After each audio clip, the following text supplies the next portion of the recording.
সদরের ওইদিকে যে বাইকগুলো একটু লাইনে চলে আসে।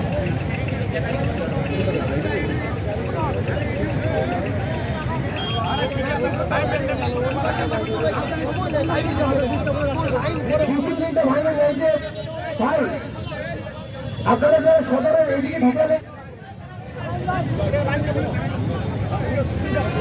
দেবীগঞ্জ এই পিকআপের আগে দুইটা উপজেলা থাকবে। ঠিকানা আমাদের ঠিকানা বলতে পারে হবে না, দখলদারের ঠিকানা ঠিকানা